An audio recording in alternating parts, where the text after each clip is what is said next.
Marianne, we threw you a curve, and I'm sorry. I decided to move the meditation to the end of the service, so and that didn't get translated on our daily word sheet, so she didn't know we weren't doing meditation right now. Good morning. I'm Linda Gillispie, licensed Unity teacher and the pastoral and education associate. And it's my joy and pleasure to be here with you this morning. Back in January, Reverend Sandra started a series on the gospel of inclusion. And she covered a couple of topics. She did religion and sexual orientation. And then we had a couple of pieces that needed to be done in order to give you information that you need during this transition process when we're looking for our full-time minister. So all of that kind of gospel of inclusion kind of got put on the back burner, so to speak. But I'm here this morning to present to you the final phase of that. And I think it's important because she had some really, really good information about the evolution of our thought process. It has evolved, so to speak, from coexistence. Oh, I have to do it there. The heart of the matter is the name of my talk this morning, and we'll get to that in a few minutes. We began with the word coexist. Any of you remember, still have that bumper sticker? I see it all the time, and I love it because it speaks volumes. And the way that Reverend Sandra defined it was coexist of nations or peoples, exist in mutual tolerance despite different ideologies or interests. That's a good definition for coexist and what we believe. It just didn't go far enough. And so the next one is diversity. Diversity is defined, this is a real learning curve for me, guys. Diverse means showing a great deal of variety, very different. So that moved us a little further along. And now we have discovered that inclusivity might be a better way to present what we really believe. If this thing will work, we have a blank screen. I don't want to know that. We already talked about that. Okay, patience on my part. So here we are at inclusivity.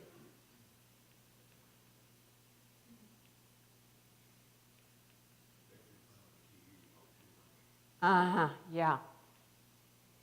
Lots of fun.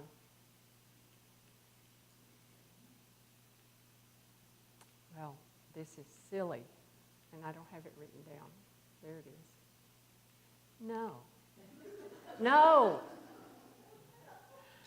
Don't you love it when people talk to their remotes? Mm-hmm. Thank you. Okay, inclusivity, an intention or policy of including people who might otherwise be excluded or marginalized, such as those who are handicapped or learning disabled or racial or sexual minorities.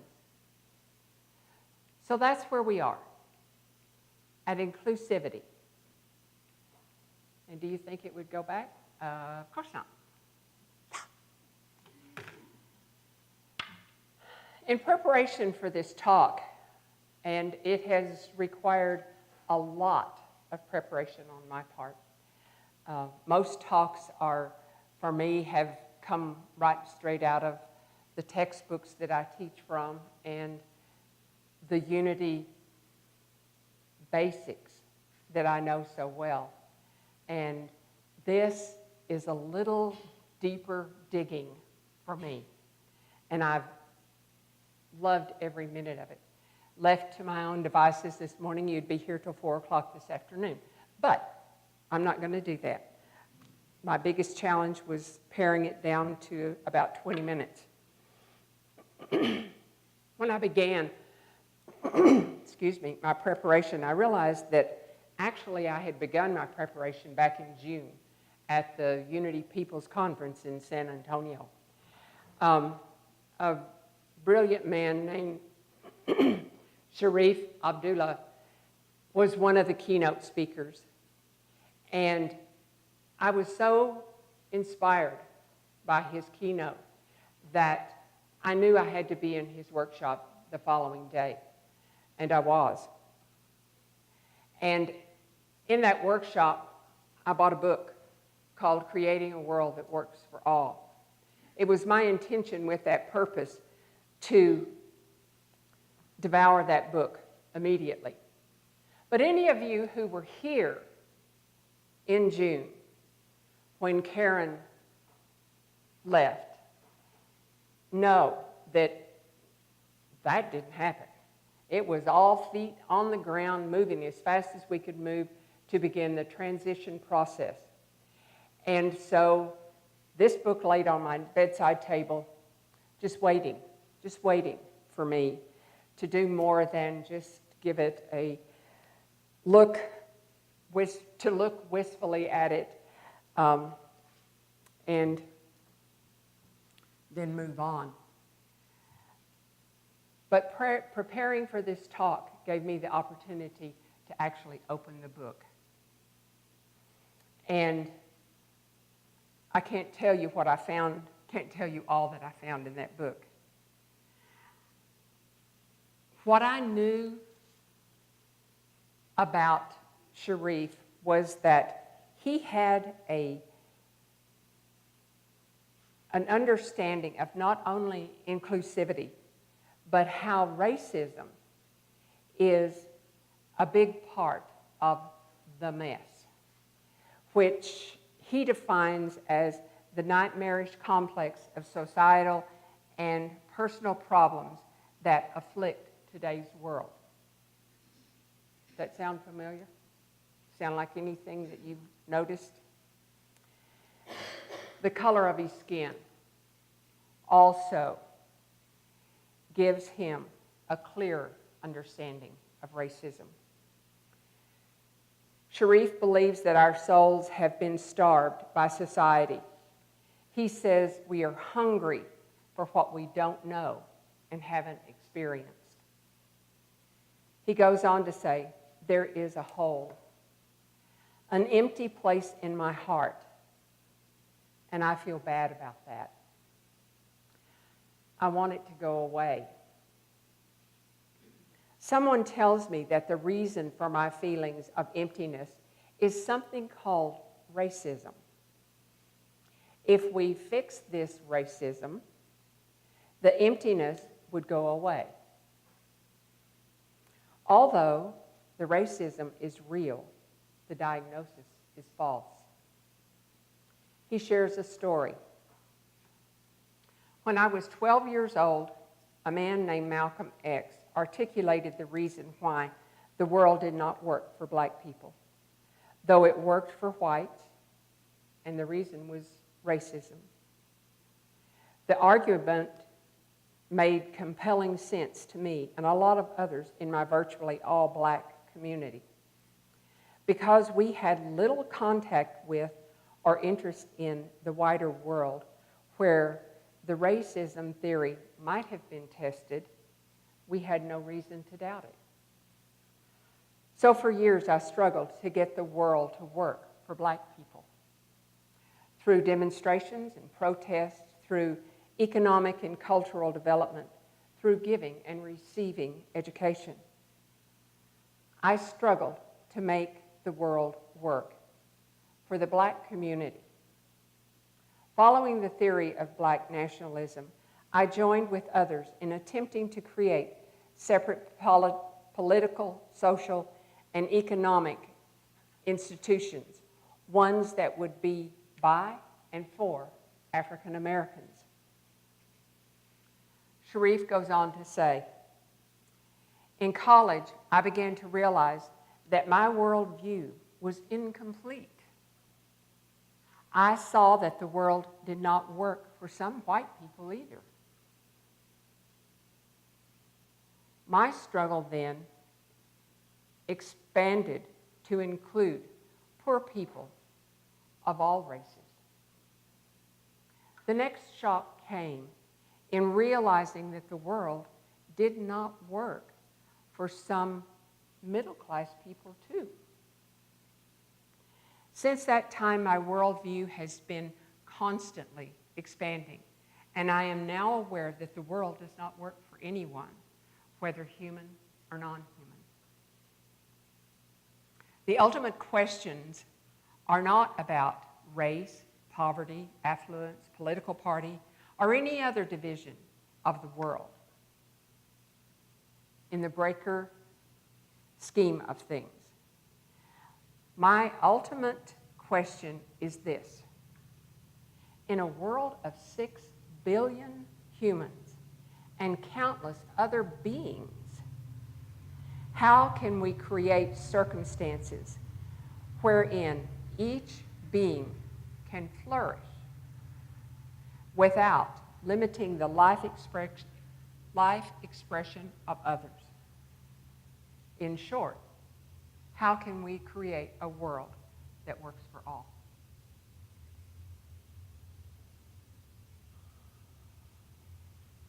Something to think about. Unity's third principle states, human beings create their experiences by the activity of their thinking. Everything in the manifest realm has its beginning in thoughts. We know that what we think, what we believe, creates our reality. I believe that with every fiber of my being. And knowing that I have had a lot, of work to do around this divisive topic, how has my thinking, my beliefs, helped to create and maintain the mess? I had to take a really deep breath after that. The standards for this divisiveness were set up thousands of years ago. The stories in the Old Testament are filled with that us and them theory, which is the basic reason that those in power at the time that Jesus began his ministry were so afraid of what he was teaching out on the mountainsides. He was a threat to them. And that standard that they had set up so clearly, Jesus' ministry was grounded in inclusivity. No one was ever excluded. No one. We could talk all day about the stories in the New Testament where he demonstrated inclusion. He told us that he came to bring us good news, which was vastly different from what they had been presented in the past. And then he went about his life living, demonstrating how to live from that place of owning who we are, just as he did. We all have a spark of the divine within us. And through prayer and meditation, we open our hearts and minds to being guided by God, the good, omnipotent, to what is in our belief system that is no longer serving our highest good. What is ours to do? How can we help heal this division? We're the ones that we've been waiting for. So what is ours next to do? Continuing with Sharif's thoughts on mislabeling our hunger, he says, racism did not cause my emptiness, and eliminating racism will not make it go away. My emptiness is the same as that of the white woman of affluence, the middle-class male, the people who blew up U.S. buildings in Oklahoma and East Africa, and tens of millions of others. The only difference is in the presenting symptoms. This does not mean that racism or any other ism doesn't exist. Racism is alive and well in our society. However, racism, just one form of exclusivity. I am separate by virtue of the color of my skin. If we could wave a magic wand and make racism disappear, we would still be left with countless other ways to practice exclusivity. The notion I am separate is the root of all our problems, including some for which we don't even have names for yet. He concludes by saying, while racism feeds my emptiness, my feelings of separation and rejection, it in turn is fed by the emptiness and the delusions of separation from others. Spiritual starvation maintains the vicious cycle.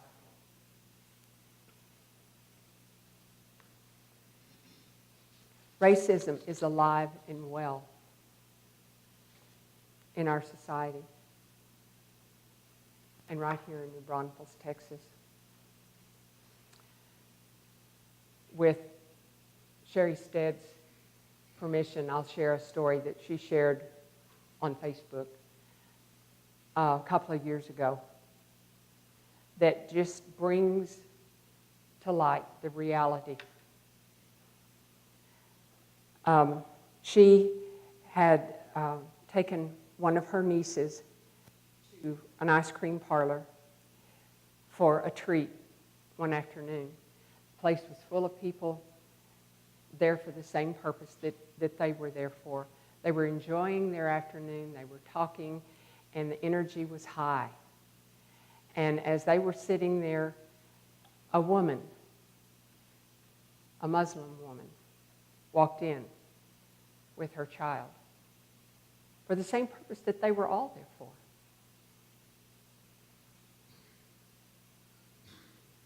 And the energy fell as silence took over. Everyone was staring at the woman and the child. And it became so very uncomfortable that she took her child and left without getting him the treat that they had come for.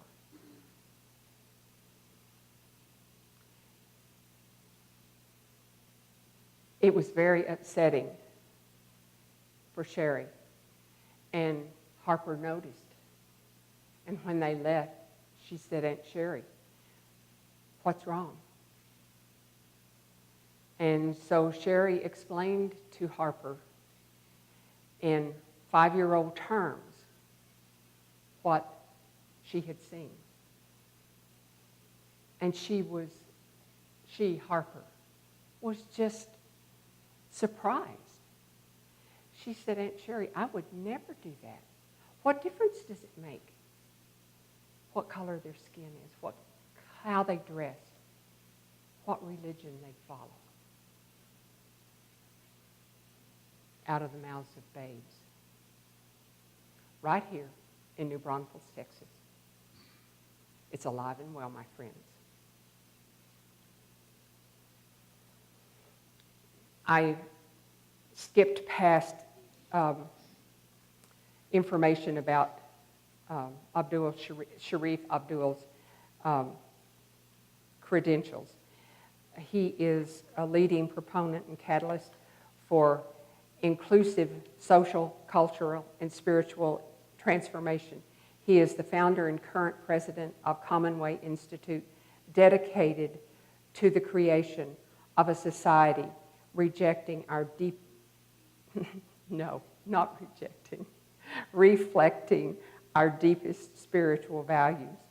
Initially funded by the Rockefeller Foundation, the Institute is designed to build inclusivity, understanding, and civic engagement among diverse groups. I think it's important that you know what this man is about, because in the future, once our new minister is in place, you will be hearing more about his work. So, my question to all of you, are there areas in your life where you feel separate? It's a question that I've been asking myself for weeks, and one that I would encourage you to ask yourself. When you came in this morning, you were given your little pink announcement sheet, and on the inside there is a worksheet. It's brief, it's to the point, and I would encourage you to take a few moments, now or later, to answer those little questions honestly. You'll be amazed at what you discover about yourself. I grew up in a much protected environment, privileged, if you will. I was the youngest of 3 girls at the time. When I was 7, there was another one that popped up. But when I was really little, there were 3 of us. My older sisters were 11 and 12 years older than I was. My mother had narcolepsy. Daddy was a grocer and devoted to his family. Nothing was denied his girls. And it never occurred to me as a small child that there were no people of color in our community. It never entered my mind. And the only time that I ever saw people of color was when we went shopping in Amarillo or when we visited relatives in Lubbock. And these people were all in roles of laborers. They were farm workers, cooks, dishwashers, shoe shine attendants. Anybody remember shoe shine attendants? And elevator operators. Those were the standards of the day. Later, the American Civil Rights Movement brought some significant social changes for the black community.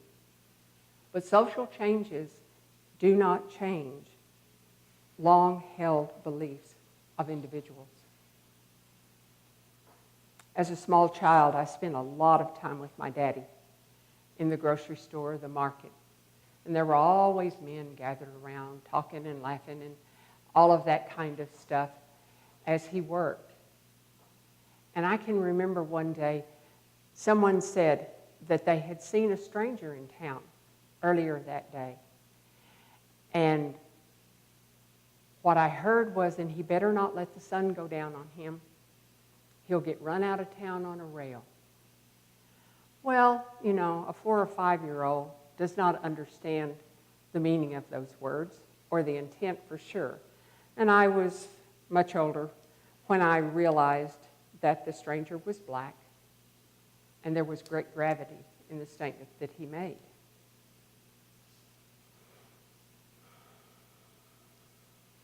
Dr. Martin Luther King said, "I look to the day when people will not be judged by the color of their skin, but the content of their character."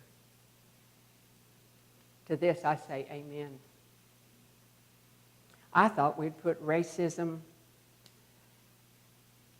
behind us back in the 50s and 60s with the civil rights movement. A lot was accomplished in those 15 years of unrest. But the truth is, racism and all other isms still are alive and well with every one of us to some degree. And I personally hate knowing that about myself. I raised a daughter with a physical handicap. I know firsthand how cruel people can be. Unintentionally, but nonetheless, unaware of how they present themselves to someone who is different. I was talking with my son after the first service, and he was talking about the incident with Sherry and Harper, and he said, "You know, it wasn't about what they wore, the color of the skin. It was about the fact that they were different." And of course, he grew up with his sister experiencing all of this too. I believe that you and I are at the heart of the matter. Along with those beliefs that we were taught as a part of our domestication process, the standards that were set in place long ago and embellished, there it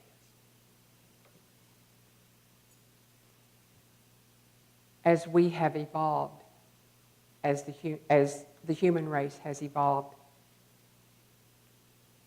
One of the first beliefs formed by the mind of man was that mankind is separate. Separate from God, separate from all other beings, separate from all other forms of life. Wrong, wrong, wrong. We are all one, connected by that golden thread of life. Working our way to seeing our long-held beliefs that no longer serve us can seem like an overwhelming task.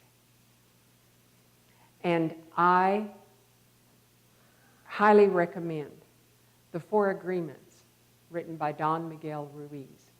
If you haven't read it, I can't say enough about the transformation that can take place just by spending a little time with that little bitty book. It's one of those books that once people read it, it remains in their library.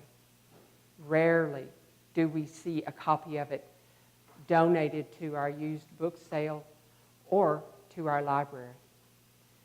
Once it's been read, they keep it around to refer to or to give to others. I have no idea how many of those I've given away. You will be hearing more about Sharif Abdul's work in creating a world that works for all after our full-time minister is in place, as I said earlier. There's a program through worldwide headquarters where we, as a community, can get involved in and be a part of creating a world that works for all. So just stay tuned for more of that in the future. In the meantime, there is much work to be done internally, individually, to eliminate thoughts and beliefs and actions that will open our hearts to serve God and the human race, the only race there is, with intention, focus, and clarity. This morning, in A Pocket Full of Miracles, it's a beautiful daily reading from Joan Boycinko, and she's working through loving kindness, and part of Reverend Sandra's opening prayer came from this little book. This is what it looks like without the coil binding. As you can see, she's loved it a lot. But today's message speaks to what I'm talking about. It says Ram Dass teaches an excellent method of owning our projections and becoming more aware of the judgments that separate us one from another, from ourselves, and from God. His instruction is quite simple. Every time you catch yourself judging another person, own your projection by saying, "And I am that too." Because when we judge someone for whatever reason, for being different than, we're seeing something within ourselves that we're uncomfortable with. And so we project that onto that other person. And I am that too. I had a sticky note that was on my phone when I worked in Austin in the retail world. And I dealt with customers who were not always pleasant. And I had a sticky note on my phone that says, "I am that too." Whatever that is that I am ignited by, I need to take a look at Linda and see what is igniting me and why.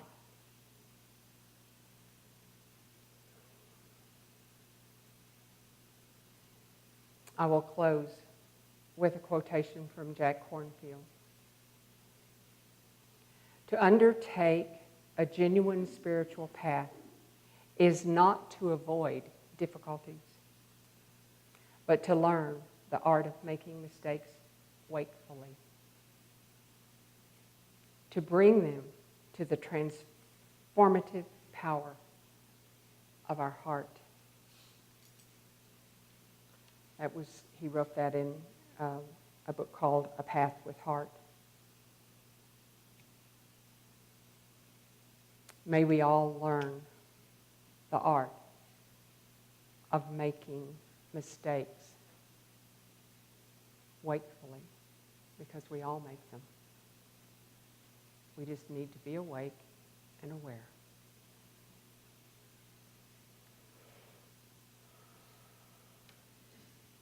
Now I invite you to take a deep breath as we prepare for meditation.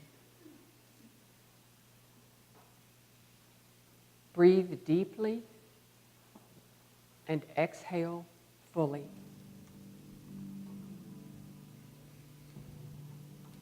Release any tension or tightness in your body that might have occurred during this talk.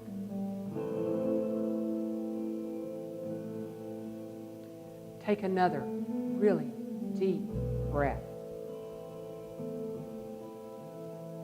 Relaxing into your seat more completely.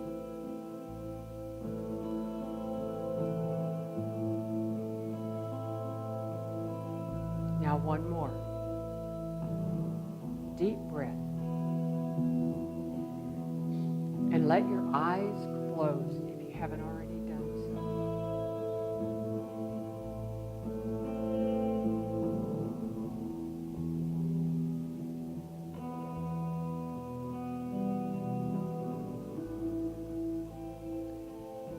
As you enter in to your inner sanctuary of stillness, imagine a great star of light above you and slightly in front of you, pouring a waterfall of light.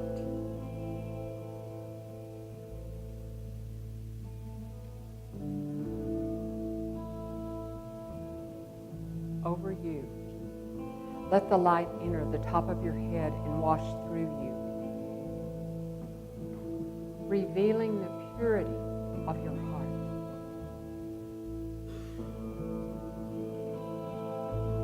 And that light expands and extends beyond you, merging with the divine light.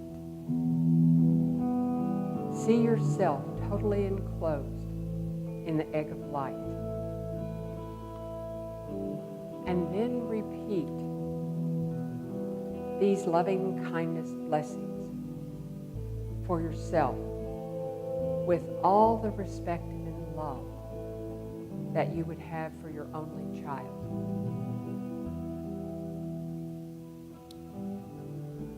May I be at peace. May my heart remain open.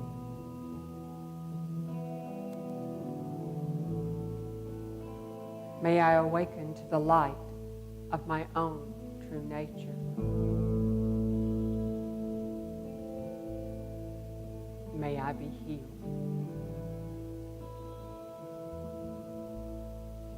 May I be a source of healing for all beings.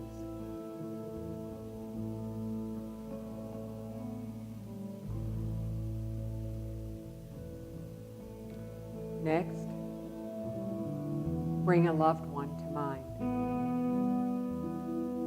See them in as much detail as you can, imagining the loving light shining down on them and washing through them, revealing the light within their own heart. Imagine this light growing brighter, merging with the divine light and enclosing them in the egg of light. Then bless them. May you be at peace. May your heart remain open. May you awaken to the light of your own true nature. May you be healed. May you be a source of healing for all beings.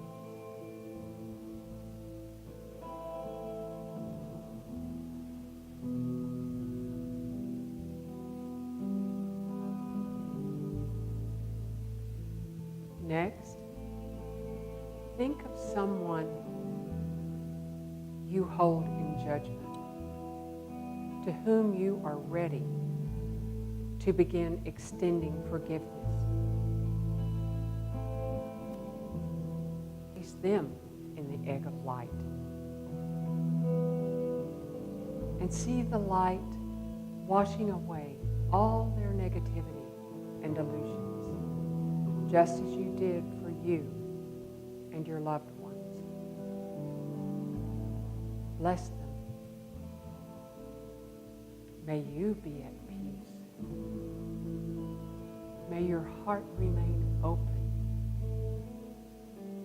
May you awaken to the light of your own true nature.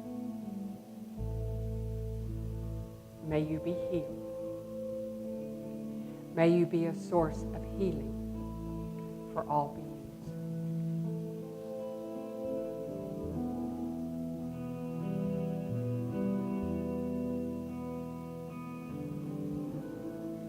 Now see our beautiful planet as it appears from outer space. A delicate jewel hanging in the starry vastness.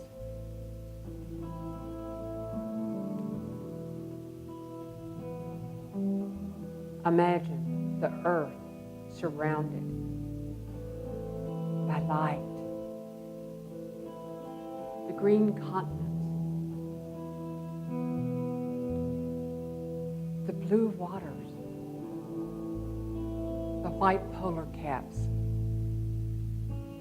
the two-leggeds and the four-leggeds, the fish that swim,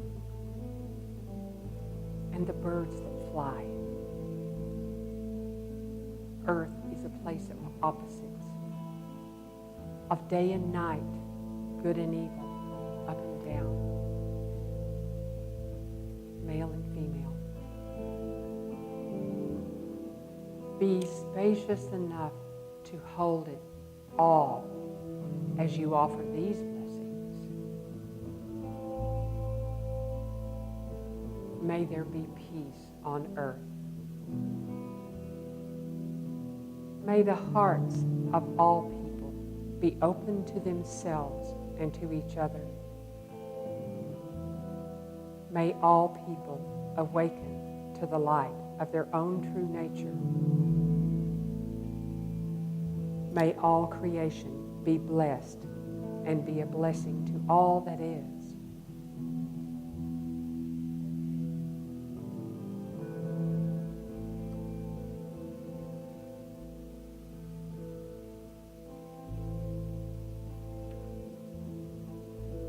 As we close this time of meditation, by the power and the truth of this practice, may all beings have happiness and the causes of happiness. May all beings be free from sorrow and the causes of sorrow. May all live in equanimity without too much attachment and too much aversion. And live believing in the equality of all that lives.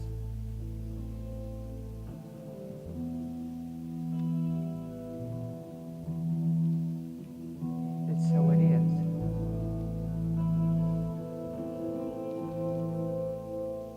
As you bring your awareness back into this time and space,